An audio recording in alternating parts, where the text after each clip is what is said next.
2024 Jamestown Olympic. Today we're going to be talking about the Aquabike from Kinetic Multisports. This is happening on June the 8th, 2024, with a start time of 7 a.m. A little bit earlier start time for this race than on most of the other races in this series. But let's dive into some race specifics. First off, we're going to be starting with a 1.5K swim with a 40K bike, and it is a little bit flat for you out there. So it should be flat and fun. Make sure you are clicking through these tabs. They are all clickable. You can see packet pickup, photos, testimonials, novice athletes, all that good stuff. One of the great links that I also love is a link to the USAT rules under the novice links. If you are not a novice, don't worry about it. Just click there. Make sure you are reviewing some of the rules ahead of time. Also, race number and body marking, water temperatures, and wetsuits. They also talk about that. Loads of good information there. Today, we're going to dive into the athlete guide here, and this is typically the same thing that happens on race day across the years. So, before we do that, this is an actual photo of everything here. This little cutout through the grass is the actual link to the water over there. Sorry, I had a brain fog moment. This is where you're going to swim, and this is where you're going to run back in. So this is a longer transition. Make sure you take note on the way out. You might want to walk it a couple of times where the thick grass is. This is all super thick grass, so sometimes when they cut it, there might be a little stump of a big piece of grass that is out there. It could be a little sharp. Make sure you're just walking out there, taking note of that kind of stuff as you approach the water so you do not avoid race disaster with getting a cut foot on race day. But schedule of events for our Olympic distance, which is the one we are covering here. Packet pickup 5 to 7 p.m. at the race site. 6 p.m. there's a pre-race meeting, possibly on Facebook as well. So make sure you follow them. They go and do water temperatures on the days leading up to the event. Really, really helpful stuff. Saturday, race day. Transition opens at 5:30. Packet pickup, body marking, and chip pickup all happen from 5:30 to 6:30 because the transition area closes at 6:40 and the athletes have to walk to the swim start. Race 40 or 6:45 is the pre-race meeting at the swim start and the national anthem as well. 7 a.m. You got about 15 minutes for your pre-race start. Make sure you make sure you ask if you can do a little warm up. If it is super, super busy out there with the current on race day, they will probably say no. But make sure you get a little warm up ahead of time. If you have a spectator there, maybe that's a perfect opportunity for you to get some running shoes and just do a quick jog, warm up, do what you got to do. Below that race site address, make sure you copy and paste this or just hit the directions link, which is very, very convenient. Page 3 is our sprint distance. We don't need to do that. And page 4 is our race parking, race site layout, all of that good stuff. Again, this is our swim start. This is that walk that we just talked about. This is the transition, this blue line right here with athlete check-in happening right over here. Very convenient because the parking is right here. So you just park, take your bike, walk it over, and you just walk into athlete check-in, into the transition, do your thing, walk to the swim start, you're done. This is our bike out section right here.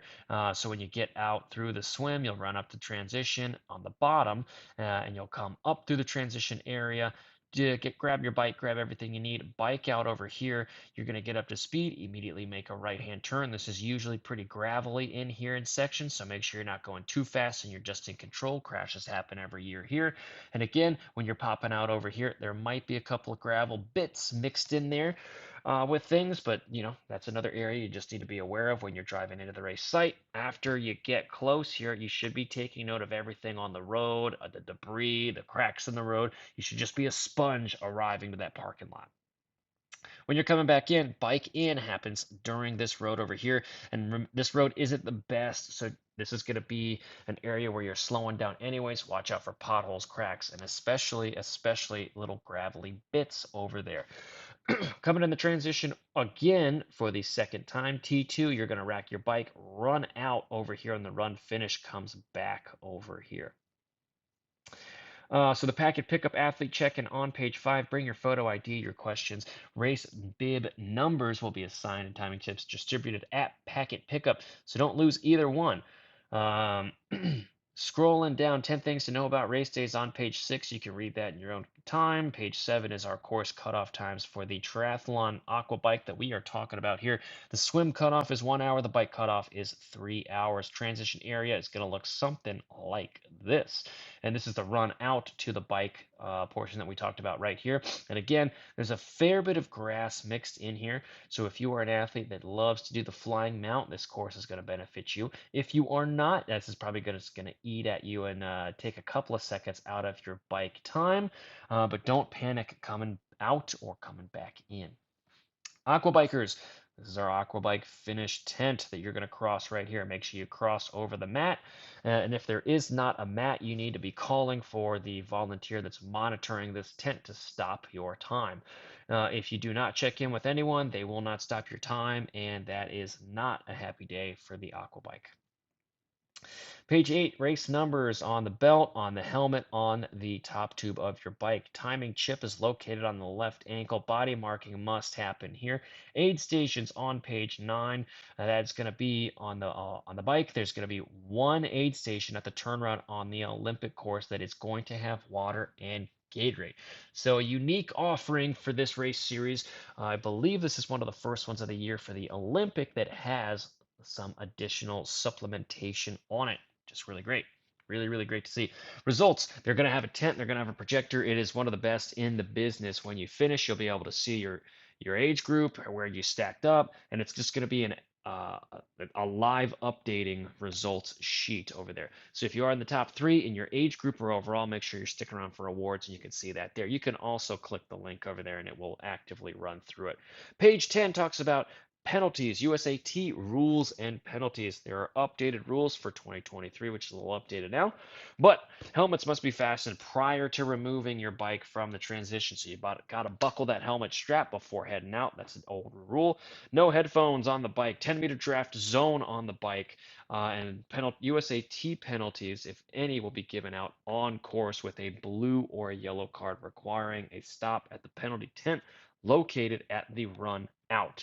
If you are on the aquabike, it's just going to be tacked onto your time over there, and so you will serve it technically after you finish. So you'll finish, and they'll just bump you up with 2 minutes or whatever penalty you got. There's also a link here, which is really, really great to see. Wetsuit rules are on page 11. 78 or below wetsuits are allowed. 78.1 to 83.9, which is toasty. You can absolutely wear the wetsuit if you want to, but you're not going to be eligible for awards. 84 and over wetsuits not permitted. Okay, water temperature is going to be taken 20 or 48 hours beforehand. They will post it on Facebook. They're usually really, really good. Page 14 talks about the swim, and that's mapped out. We're going to dive into that in a second here on the bike. This is on page 15. They talk about some rules and etiquette. So, for instance, you must mount your bike after you cross the mounting line, and you must dismount before you cross the dismount line. Otherwise, you will receive an additional penalty for there. So hardshell helmets must be worn and must be fastened before mounting your bike, as we talked about beforehand. Ride on the right third of your lane, adjacent to the shoulder, and pass on the middle third of the lane. And again, if someone is looking a little squirrely, you might want to give them a little bit more space, but make sure you do not cross the center line. Otherwise, you will get a penalty if a marshal is around. Actually, it is updated, and it is an automatic disqualification there. Page 16 talks about the run, and we don't need to talk about that because we're talking about the aquabike. So let's dive into some course specifics here. Again, this is our transition. This is our walkway that we're going out. Swim start is going to happen over here. And with this, here is some info that you need to know. Depending on what the currents are doing, they're going to be going this way or they're going to be going this way. So we're going to talk about some differences to the course there. For the first one, if you are experiencing a current that is pushing inland over there, you are actually going to have to angle yourself a little further away from that first turn buoy, which is going to be very, very crowded no matter what the currents are doing. But in this first scenario, you're going to have to aim a little bit more to the left so you arrive straight out. After that, this is the next path that you need to be taking out there, and it's going to be super fast and super easy for you. So if you are experiencing a tail current, enjoy it right here. Let other people do the work. Just kind of get through this section, because if you totally overdo it, these next couple of sections are really going to take the stuffing out of you. On this section over here, you're going to need to aim towards the inside of this turn buoy so you actually go around in a straight shot. You have to go around the turn buoy there, just because of the way the current is pushing. Remember, it's going that way. On the way over here, this is going to be a very challenging section if it is going the opposite way. You're going to be a little further out into the water over there, which means the current's going to be a little bit stronger. So you are going to have to save a little bit more eggs in your basket over here for this section. Critical section if this is the scenario for you on race day. It is going to be a little bit easier going back into the swim finish, but again, since the water current is in this hypothetical situation pushing that way, you're going to have to aim a little bit to the right over there, and you'll be able to swim right in. Now, let's talk about the other scenario right through here. If it is pushing out, we've all experienced both of these currents out here. So if that is the case, again, you're going to have to aim a little towards the inside of this turn buoy on the way out. And again, it's going to be very crowded over here. Opposite to the scenario that we just talked about, you're going to have to kind of go a little bit more in this section over here. So with this scenario, I would really push it towards this third turn buoy out there on course. All right. And here's the reasoning, because you're going to have a great tailwind section for a major portion of this course over here. That headwind or a head current that you just experienced on the way out here, you're really going to be able to separate yourself a lot easier. With these tail currents, it's just like on the bike when you experience a long stretch of a tailwind. It's very challenging to break away from the group when this happens. All right. So if you are already separated, it's going to be a little bit easier for you to maintain this, a little less effort out there, and you might be able to stay away a little bit longer with much less effort. So that's how I would attack that, little bit of a personal preference. And then remember, when you're going back in this time, because the current is pushing you along, you're going to probably have to aim a little further towards the left over there. Another insider tip for you on this course, the water exit, the water entry is a little bit shallower. So this is going to be an opportunity for you to experience some dolphin diving out there. Maybe you are hopping up and down, trying to get out of the water as fast as possible. Both of those things are probably going to be happening to you on race day. Because of this, you're going to have to start your kick a little bit earlier to get out of the water and avoid the cramps out here. Very common for athletes to experience these lower calf cramps on the course like this, just because the exit and entry is just so shallow. You have to start your kicks a little bit earlier than you typically want to or usually do. And that's just, another tip that we found from over the years racing here.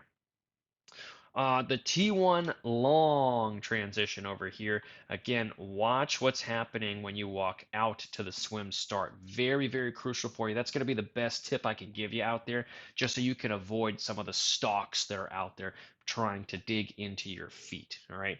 Once you get in transition, remember you are going this way, and then you are headed out on the bike that way. So as we scroll down here, this is going to be our bike course, and you could see the elevation that they have listed right through here. They list an elevation gain of about 507 feet on the course that I have listed over here. It's about 580, so very similar, very close. Couple of and again, this is all relative here because the elevation bands are going in 50s, so it's not super aggressive here. But the first part that is flat right here, that is a major area, major mistake for a lot of people to just go totally gangbusters right through here. And once you head out on a specific section of the course, I'll get my orange thing for you over here. Once you do make it to this section over here, there are some hills, and you just steadily climb up for a while. And you can see that very easily on the profile. You just steadily climb up, and then there's a little bit of a flat section. You steadily climb down with a quick drop down, and then you just flat all the way back in. So here's how most people ride this course to failure.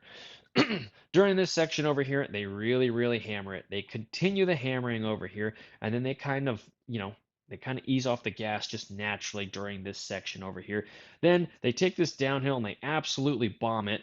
because they say, oh, I got to catch up with my speed. I got to get everything. I got to catch up to that person that passed me. And they have nothing left for this flat section over here. That's the wrong way to absolutely ride this course. This is an aqua bike. Now, keep in mind, this is going to be a little bit different from our triathlon folks. So if you are doing the triathlon, you can kind of hear what I'm about to say, but remember, we don't have the run here, so it's not going to be similar to that. There's going to be some similarities, but it's not going to be what you need to hear.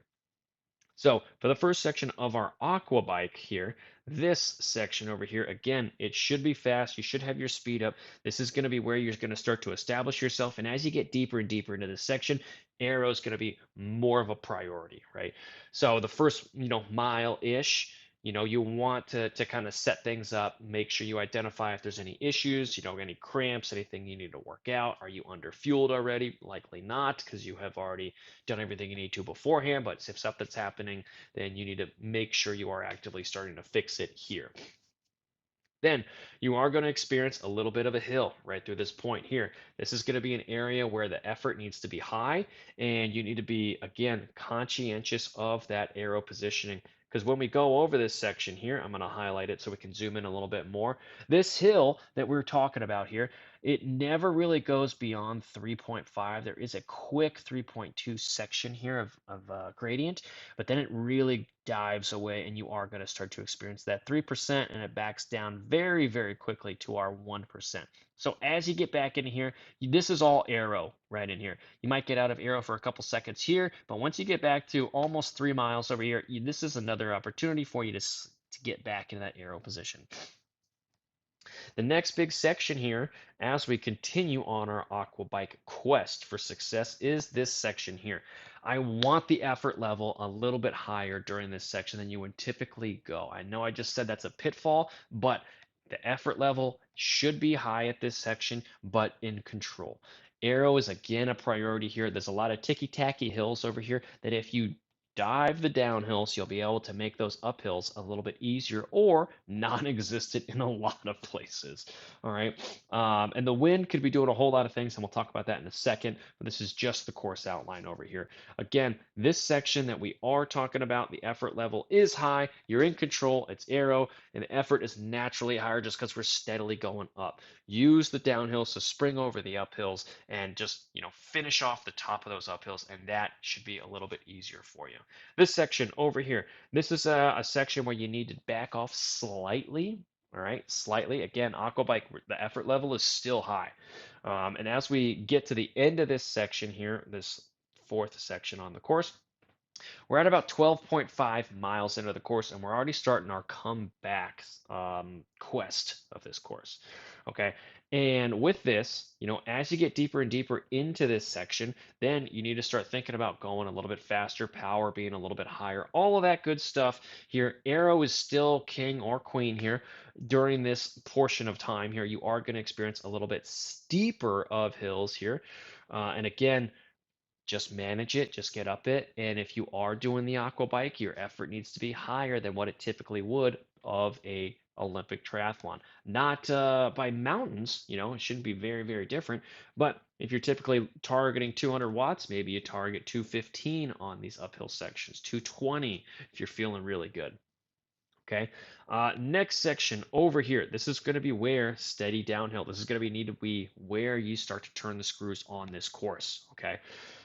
This is a huge, huge, huge section for you aqua bikers right through here.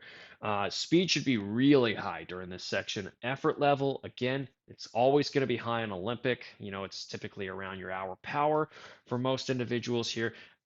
Also, aero becomes even more important during this section. So if you find you're struggling to maintain that aero position, you're going to really, really pay for it here, even if you're doing the Olympic or aquabike, even if you're doing the Olympic triathlon. This downhill section for the triathlon or the aquabike is a trap. Speed absolutely needs to be high here, but if you find yourself actively forcing it, you're going to be setting yourself up for failure later on. Remember, after you get over 30, 32 miles an hour, if you start pushing the power a little bit more and more and more to get higher and higher. You're actively working against the air, and the effort becomes, it's not manageable and not advised to really push beyond that, because your power is going to be very, very high and your return is going to be very, very low. So only really, really bomb this section if you are feeling 100%. You still have so much left in the tank, and if that is the case, then you totally underdid it up until this point. This last section over here, and I'm going to highlight this because that's how critical this flat section of road is, okay? During this 5.3 mile stretch on the road here, 78 feet of elevation gain, largely that is going to come here and here, all right? There is a couple of small hills right through here and a little dip at the very end climbing up, which is uncharacteristic of most race courses, especially as they finish by the water. But this section is going to be the bread and butter of your race. Remember, it's 5 miles long, so this could either be, let's call it 12 to 15 minutes, or this could be a section that is going to take you 20, 25 minutes because you've totally exploded out there on the race course. So this section is very, very critical for you. Aero is going to be critical here as well. Keep the tension on the chain and you will have race day success there. And if you have emptied everything that you're carrying, say you're carrying a bottle on this course, if you have emptied your bottle at around somewhere in here, you know that you've done it perfectly. Let's talk about wind on this course now. Before we dive into the power profile, the wind, expect it there, expect it there. Expect it coming from everywhere on this course. Whether it's a little too far out to give you specifics here, could be 5 miles an hour of wind over there. It could be 25 miles an hour of wind. And when that happens, you just need to play it to your strengths. If you have a wind that is doing this, pushing you straight out, just like on the swim, do not take that as an opportunity. If you're typically going 23 miles an hour, don't take that as an opportunity to go uh, 29 miles an hour, because unless it is really, really pushing you out there, you're going to be exuding a lot of effort, and you're going to pay for it all the way back in. If it was me on this course, I would actually prefer a wind something like this over here. Stronger bikers will like this. You're going to have a little bit of a tailwind, and you're going to be met with a crosswind, 2 double crosswinds that you can really, really cut up the course right through here. And then you're going to be greeted by another tailwind. That is an ideal situation, I would say, pretty much for anyone out there on the race day, with this section being key for you if it is doing that. What you're typically going to find on this course is you're going to be finding a crosswind here, with a lot of swirls out there. Typically not a perfect day.